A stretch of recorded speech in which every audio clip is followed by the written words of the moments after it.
In this video, we're going to go through the Motoboard. This will kind of give you an overview of what the Motoboard's all about, and then in the next video, we'll break it out into two parts, and we'll go through kind of printing sheets and what that's all about. And then in the last part, we'll do a little moto adjuster, kind of show you some of that for larger events. So I'm going to jump into this database, and we've got a local race from last year, but that's fine. We're just kind of going to explore the Motoboard and show you some things. So obviously we've been through all that before. You've got your entries in there, and we're now on a Minnesota track. And we're going to get to the Motoboard. As we get over here to the Motoboard, we've got all of our classes, and we're going to start with a fresh Motoboard, which you would, as you finish up registration, you decide the windows are closed, you've got registration closed and no more entries are going to be allowed. This is where you come over here, come to the Motoboard tab, and you'll see that every rider signed up for that race shows a number here. Obviously, the 8 intermediate class has 4 riders. We've got the 12 expert class, got 3 riders. So those classes in green have built and made themselves a moto. That doesn't mean they won't get combined with someone.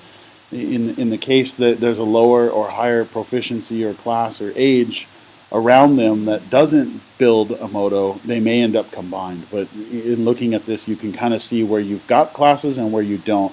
Very similar to the class building Motoboard, the paper one, or the one you may have seen when we originally went through a track operator seminar with you on how to build motos by hand. It's following that exact same scenario where you start building with your youngest novice class, and then you work yourself up through the grid until you've built all those classes. Then you're building the intermediate classes and then the expert classes. And then obviously you've got your cruiser builds below, but it's following that same theory. So you can almost take a look at that and realize that this 5 novice doesn't have a class, so he's going to check 6 novice, and he found a class with 2 riders there, so then that class will build and close.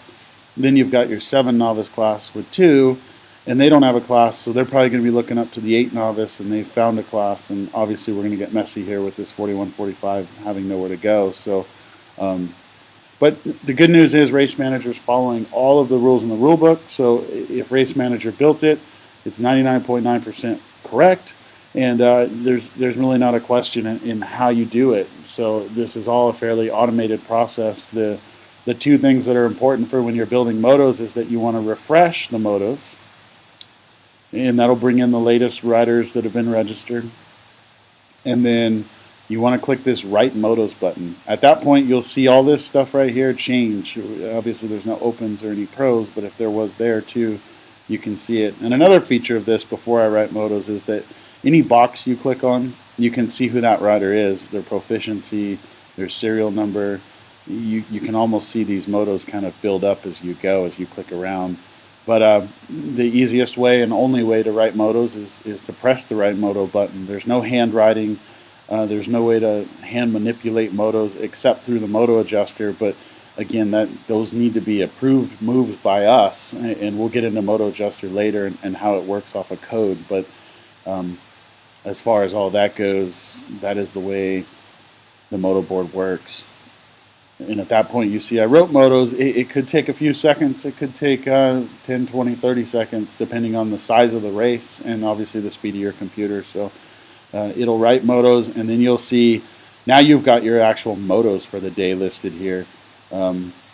It'll tell you, if you're clicked on a class, it'll tell you the name of the class, how many riders, whether it's a transfer moto or like this one, a total points moto. And yeah, it's pretty cool how it gets in there, and you can really see everybody. And in the instance you need to make like a plate number correction, you can literally click on the rider and click edit, and then change their bike number if you've got the wrong bike number in there for the day. The last part to the Motoboard is obviously, kind of looking at it, making sure you've got all your classes, all your riders are in there. You can click this scoring button. That'll give you a visual grid of the motos and the moto numbers, so you can see there's 13 motos at this race.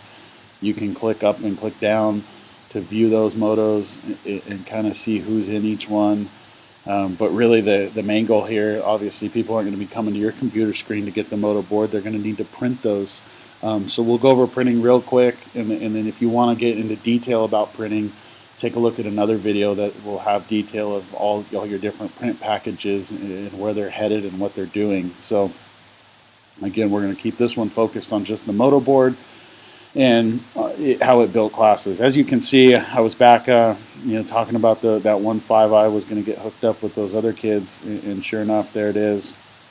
And then again at the 8-year-olds, that 7-year-old had nowhere to go, so he went to 8-year-old, and you can see how it built it visually, just like I've seen it was happening as I was going through those classes. That's about it for the Motoboard.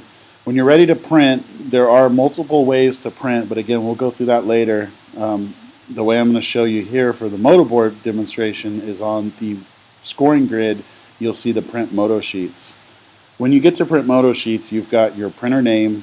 You need to pick one, and then at that point, you've got your list of printers you can choose from, and then you're printing what round you're printing. Obviously, if you're starting your day, you're going to print motos. You want to print them all, and then you just tell it how many of each you would like to print. Obviously, you probably need one of each of these. Some you may want 2 or 3, and then again, whether you do multiple classes per page or not is completely up to you, but I do recommend only doing multiple classes per page on maybe the announcing set or a set where someone really knows what the sheets look like. If you're running a bigger race, you may want to do single classes per page, not multiple. That way you have a chance to do a repost or make corrections without having to change multiple sheets of paper. If one class changes, you just move that piece of paper, much like you see us do at a national. Each class is on its own page. Also, depending on how you sort your sheets and who your crew is doing all of that, it may be best to put zeros in these other ones and then hit print, and you'll get a full set of posting sheets to go ahead and take out to the Motoboard and hang up, and then at that point you can put a 0 there and print yourself one announcing set to get out to the announcer. And then most likely if you're doing registration, you're probably the one scoring, so you can print yours last and then print your set. So you can manipulate those numbers. Feel free to print the whole package at once if you want, but depending on how your printer's collating and some different things, you may not like how that comes out, as you have to kind of do some hand sorting.